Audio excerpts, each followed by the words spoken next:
This is the smell of a warm 3-day-old egg salad sandwich in a wimpy trash bag. Wimpy, wimpy, wimpy! Blech! And this is the smell of that same sandwich in a hefty, ultra-strong trash bag with new Fabuloso lemon scent. Hefty, hefty, hefty! Smell the difference? When life gives you stinky, get Hefty Ultra Strong with new Fabuloso lemon scent. It smells like clean, freshly picked lemons. So no matter what's inside your trash, you can stop the stink and smell the lemon. Hello, it is Ryan, and we could all use an extra bright spot in our day, couldn't we? Just to make up for things like sitting in traffic, doing the dishes, counting your steps, you know, all the mundane stuff. That is why I'm such a big fan of Chumba Casino. Chumba Casino has all your favorite social casino-style games that you can play for free anytime, anywhere with daily bonuses. That should brighten your day a little. Actually, a lot. So sign up now at ChumbaCasino.com. That's ChumbaCasino.com. No purchase necessary. VGW Group. Void where prohibited by law. See terms and conditions. 18+.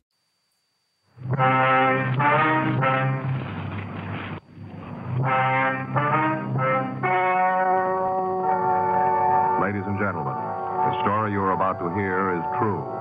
The names have been changed to protect the innocent. Dragnet.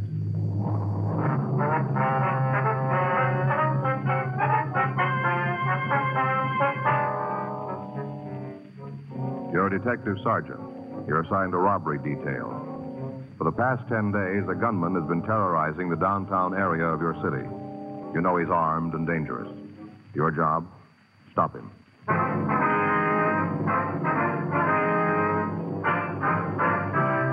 Dragnet, the documented drama of an actual crime. For the next 30 minutes, in cooperation with the Los Angeles Police Department, you will travel step by step on the side of the law through an actual case transcribed from official police files. From beginning to end, from crime to punishment, Dragnet is the story of your police force in action.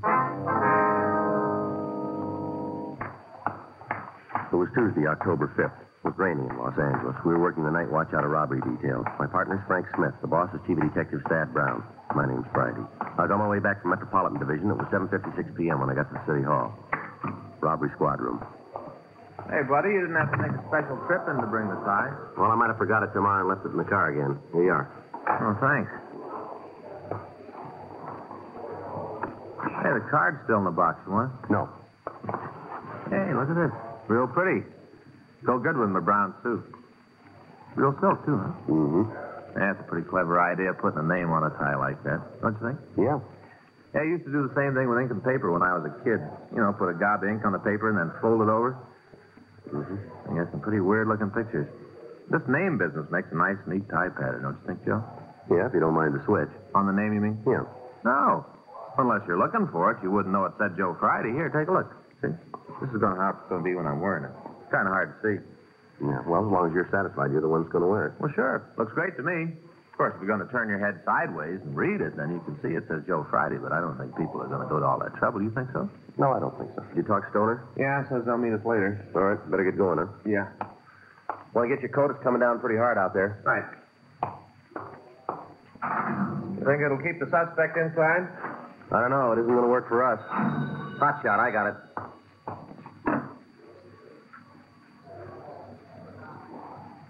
Let's go. 211 at Flower and 14th.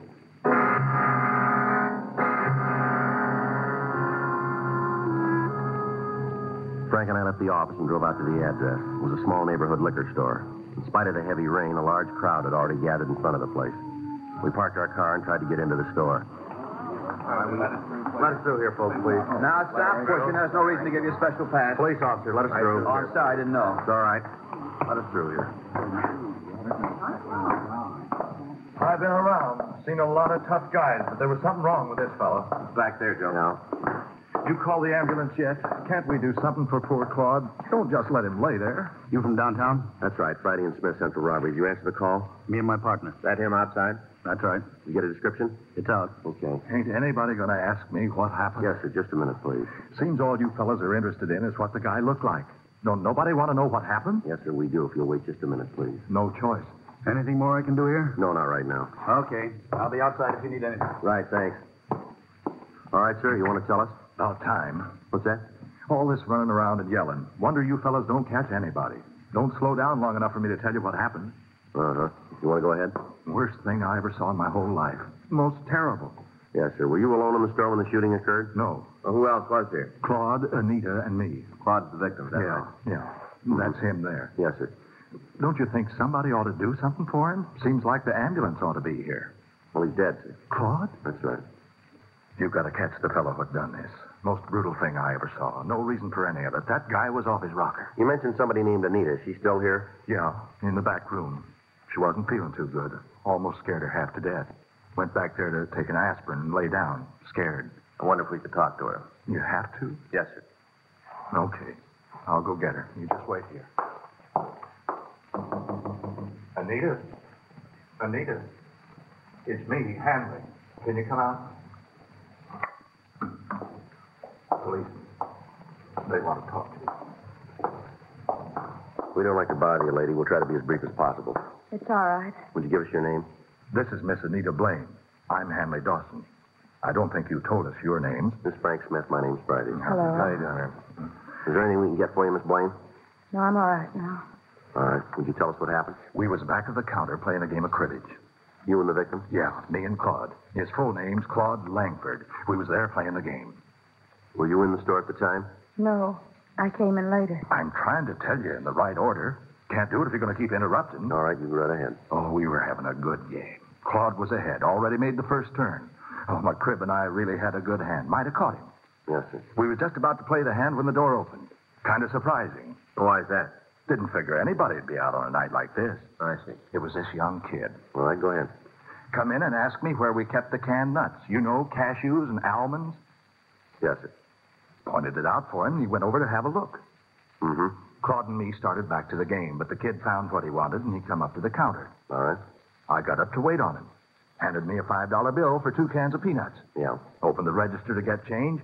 That's when he pulled the gun. Now, where'd he have the gun? In his overcoat pocket. It was funny, though. And not funny, ha-ha, but funny. Odd.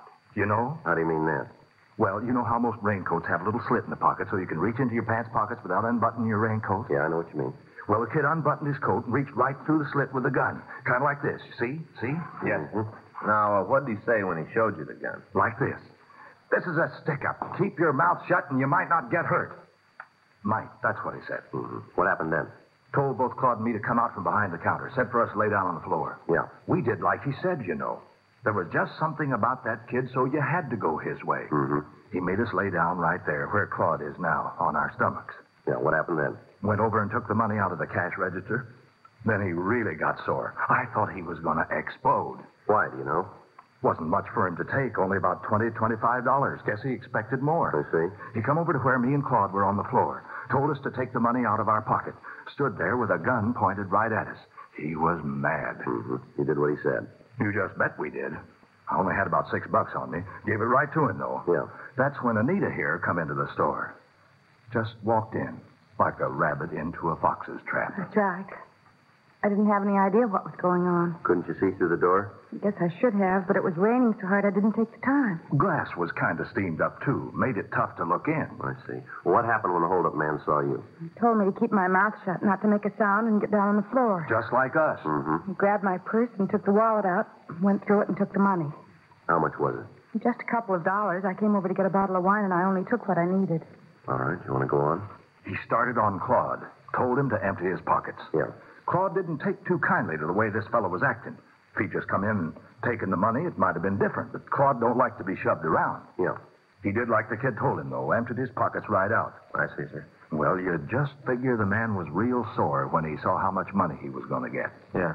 You see, Claude don't work. He's got some kind of pension. All alone in the world, he usually don't have much money. Main reason he comes over to play cards. He ain't got nothing else to do. And it's free. Mm-hmm. How much do you have on him tonight? 37 cents. Kid saw that. I thought sure he's going to kill us all. He sure acted like it. Then he figured maybe Claude was holding out on him. Told him to turn his pockets inside out. He did like he was told. Yeah. When he did, something fell out of his pocket. A coin hit the floor and rolled around, disappeared under the counter over The there. man with the gun saw it and got real mad. Said Claude tried to get away with something. Said for him to go pick up the coin. Claude told him if he wanted it that bad, he could get it himself. Yeah. Fellow just looked at Claude for a minute, and then put the gun right against his head. Right here, see? Didn't say a word. Just pulled the trigger. He was crazy. No reason for it. Claude must have been dead when he hit the floor. Just brutal. What'd he do then? Ran outside. Did you try and follow him? No, sir. Me and Anita were trying to see if there was anything we could do for Claude. Did the man get into a car, do you know? I didn't see. Might have, but I didn't see it. Did you hear a car? No. Uh-huh. Have you ever seen the man around here before? Not that I remember. A lot of people go by the door. Hard to pick one, make it stand out. You'd know him again if you saw him, though, would you? I think so. I would. Ma'am? Never forget the way he looked at me, like some kind of animal. I see. Something about his eyes. He looked crazy, real wild. Well, how do you mean that? Well, he wasn't looking right at us. Like there was somebody standing behind me. He was looking at them. He couldn't focus, you know. I know what you mean. Say, did you see the coin that Langford dropped? No, just heard it hit the floor. Uh-huh. Find it? I think so. Look, sure doesn't make much sense. Take a look at it. Yeah. What is it? Streetcar token.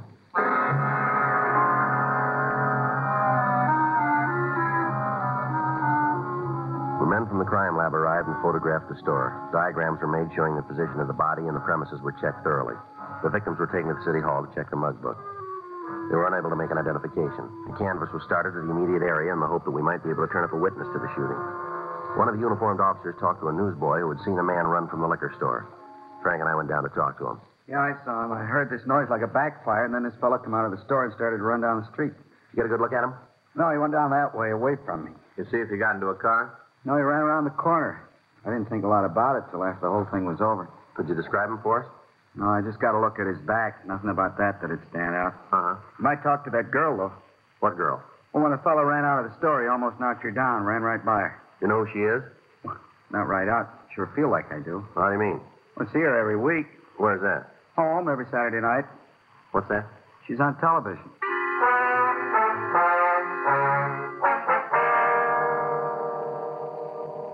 From the witness, we got the time of day of the television show. We contacted the network and obtained the information that the girl's name was Betty Martin. They went on to tell us that she was working in a nightclub in Beverly Hills. Frank and I drove out to see her. She was sitting at a table talking to some people, and we asked the waiter to tell her we'd like to see her.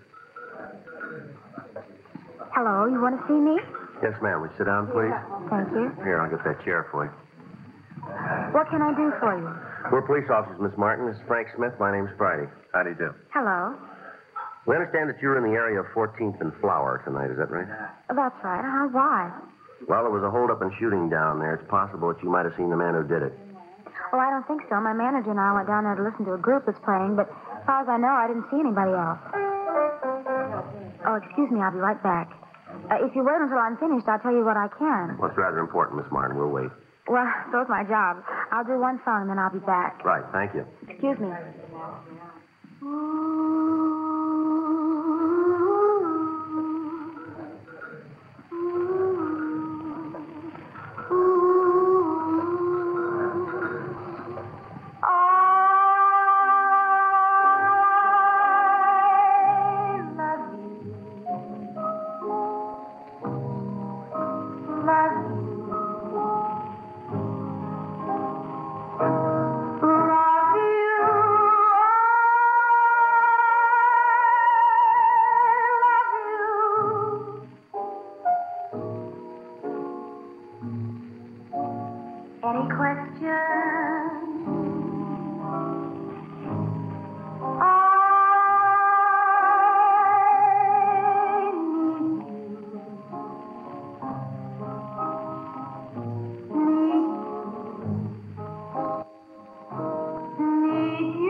that's sure a pretty song. Oh, thank you very much. It's a new song written by a fellow named Arthur Hamilton. Yes, very nice.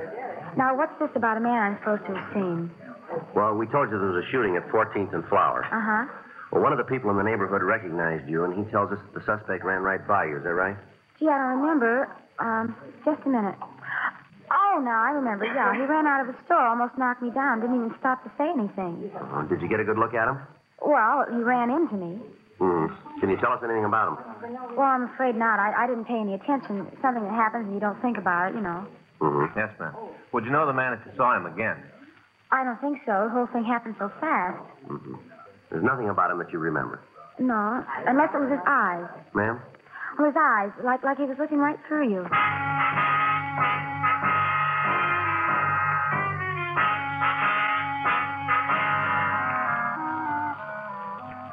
11:46 p.m. Frank and I went back downtown. The search for the killer had spread throughout the city. Additional units from all divisions were called in to help. From the description given us by the victims and witnesses, it appeared more than likely that the suspect was a narcotics user. If this was true, it was more than possible that he'd cut down anybody who got in his way. Frank and I contacted the office and talked to Captain Donahoe. He'd taken over the search for the gunman. Because it was impossible to cover all of the liquor stores in the area, it was decided to ask the owners to close. Frank and I were assigned to places along Vermont Avenue. The first 6 stores we contacted cooperated. By the time we got to the 7th, the rain had stopped. We parked the car in front of the place and walked in. At first, there was no one in sight, but then in the storeroom, we found the owner. He was lying on the floor, his head buried in his arms.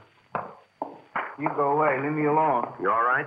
I am now. I want to stay that way. Now, you get out of here. Look, we're police officers. What's the matter with you? Now, don't try that with me. I know who you are. You got all the money. There's no more to take. Come on, this is no joke, fella. Now, listen. I remember what you said. I ain't going to get up from here for another 2 minutes. I can see my watch. Still got 2 minutes. Come on, get your head up from the floor. You can see this card. Huh? It's an identification card. Here, see it? Are you sure? Well, you're looking at it. Now, look, if this is a joke, I'm not going to like it. Come on. Don't worry about it. Now, get up. Come on. Well, it's about time you got here. It's a terrible thing when a man's robbing his own store and nobody's going to take the time to protect him. You were held up tonight? Yes, sir, not more than 3 minutes ago. Guy left. He told me to stay where I was for 5 minutes. What did he look like? Huh? The man who held you up, can you describe him for us? Yeah, young kid, just out of his teens, roaming around the streets, threatening citizens. You cops ought to do something about it. What did he look like? Well, he was dark, black hair, black eyes, wildest looking eyes you ever saw. One look at him, and you knew he meant what he said. Stay put, and I did. I'll call him. All right. What's he going to do? Put out a broadcast. For the hold-up man? That's it. Well, I don't want to tell you your business, but it sure seems like a waste of time. What's that? Well, if he hears it, he ain't going to give himself up. The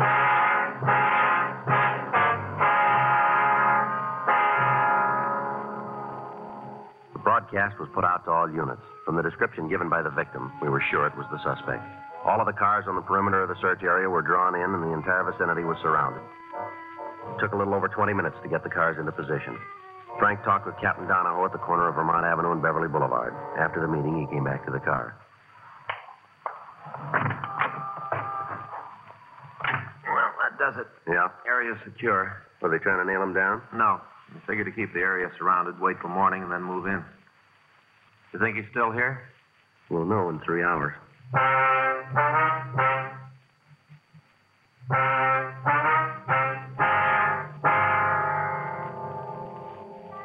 The preliminary search of the neighborhood netted nothing, and the area was secured for the night.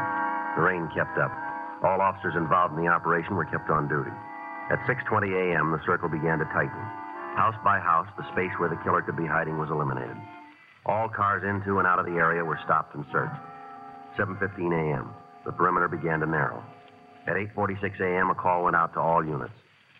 All units on special detail in the vicinity of Vermont Avenue and Beverly Boulevard regarding the suspect wanted for murder. Possible suspect believed to be in the vicinity of Vermont and Catalina Street. Attention, all units. Special detail regarding the suspect wanted for murder.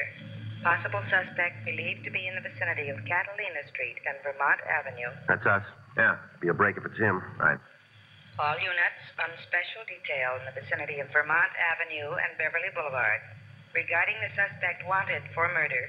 Possible suspect believed to be in the vicinity of Vermont and Catalina Street. Attention, all units. Special detail regarding the suspect wanted for murder. Possible suspect believed to be in the vicinity of Catalina Sure Street doesn't make and sense. Vermont Avenue. Why do you kill a man for a streetcar token?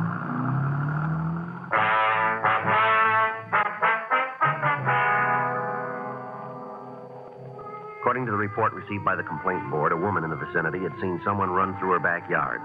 When she shouted at the person, he continued running and disappeared into the alley. All cars in the area converged, and a complete search was started. As time went on, the possible hiding places narrowed, and finally the suspect was left with less than a block in which to conceal himself. Frank and I joined the officers on foot. After 20 minutes, we found ourselves in the backyard of one of the houses on the street. Looks like a chicken house back there. Better check it, huh? Yeah. All right.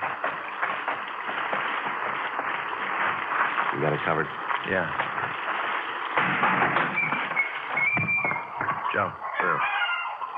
All right, come on out. Keep your hands where we can see him. Don't shoot, now. Please don't shoot. I give up. Stand still. Right where you are. I'm doing like you say. Don't shoot. All right, get up against that wall. Come on. Put your hands up there. On the wall. 38 revolver. I'd have given it to you. I don't want any trouble. Always works out that way, doesn't it? What do you mean? Well, you guys are big as long as you're holding the gun. As soon as somebody else has got it, you fall apart, don't you? I don't want no lectures, cop. Just take me in. That's all you got to do. Take me in and make a booking. We'll do that. We'll end up on a limb anyway. You got nothing to hold me on. Is that so? Yeah, I've been around cops a long time. I learned it the hard way. Don't tell them nothing. That's the way to make it. Don't tell them nothing. Well, you missed one of the big points. Huh? This gun you were carrying. Yeah? Maybe that'll tell us.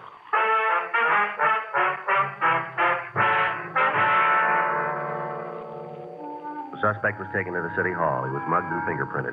From his prints, we identified him as Max Hanford. He had a record listing several arrests for violation of the State Narcotic Act and 2 counts robbery. However, he'd never served time on any of the charges. We talked to him for an hour without result. 10:40 a.m. Why don't you leave me alone? I got nothing for you guys. Well, you keep believing that. We got people coming in who are going to lay it on you. For what? 211 and murder. You're out of your mind. We got you made on all counts, any way you slice it. You're on the needle, cop. Is that so? Yeah, you got one beef on me. Most you can take me for is stealing chickens. You sit down and try to think what a judge is going to say when you read that off in court. All right, Hanford, you keep that smile on your face. You go right on believing that we can't press a charge that'll stick. Now, we got a half a dozen people on the way in here. They'll point you out in a crowd. And as soon as they do, we'll drop you in a cell and hold you ISO. Won't be long until that yen gets so big you'll be yelling for us to turn you loose. You got it all figured, haven't you? That's right down the line. You're a hype. You're hooked, and you're hooked bad. Everything's working for us. You go through the cure, and you'll tell us what we want to know, and you'll be glad you got the chance to talk. We don't need your help. We're home free without you. You keep up the way you're acting, see how far it gets you. You really figure you can box me in? Without a door. When'd you call the people? What's that? To point me out. A little while ago. Well, can you get them before they leave home? Why? No reason for them to make a trip. I'll give it to you. You want a stenographer? Might as well. I got nothing to lose. I'll give you the story. I'll get him. Go ahead. Lousy deal. Is that right? Yeah, I didn't want to kill that fella, you know. Well, why'd you do it? I was high. I just had a pop. I felt like I owned the world. Maybe pretty sure to think the guy was holding out on me. Guess you think that's a pretty bad reason. That's right. People don't understand. You get a bad habit working on you, you'd do anything to feed it. Is that right? Sure, you let me talk to anybody. Let me tell them what it means to have a supply shut off. I'll tell them what it's like. I don't care who it is. You put me in front of a jury, I'll tell them. Yeah, well, you'll get the chance. I'll tell them it wasn't my fault I got hooked on this stuff. That's why I did it. I'll tell them. Well, while you're at it, you can tell them something else. What? Why you started taking narcotics.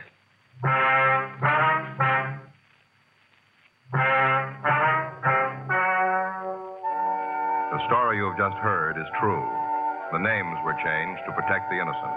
On February 16th, trial was held in Department 97, Superior Court of the State of California, in and for the County of Los Angeles.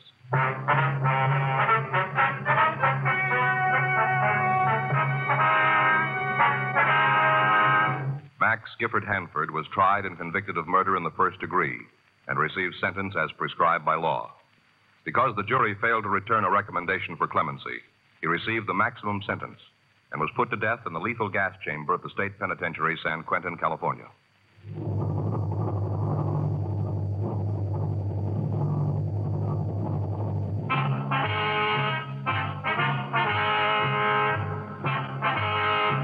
You have just heard Dragnet, the authentic story of your police force in action, and starring Jack Webb, a presentation of the United States Armed Forces Radio Service.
This is the smell of a warm 3-day-old egg salad sandwich in a wimpy trash bag. Wimpy, wimpy, wimpy! Blech. And this is the smell of that same sandwich in a hefty, ultra-strong trash bag with new Fabuloso lemon scent. Hefty, hefty, hefty! Smell the difference? When life gives you stinky, get Hefty Ultra Strong with new Fabuloso lemon scent. It smells like clean, freshly picked lemons. So no matter what's inside your trash, you can stop the stink and smell the lemon. Okay, round 2. Name something that's not boring. A laundry? Ooh, a book club. Computer solitaire, huh? Ah, oh, sorry, we were looking for Chumba Casino. That's right. ChumbaCasino.com has over 100 casino-style games. Join today and play for free for your chance to redeem some serious prizes. ChumbaCasino.com. No purchase necessary. Void where prohibited by law. 18+ terms and conditions apply. See website for details.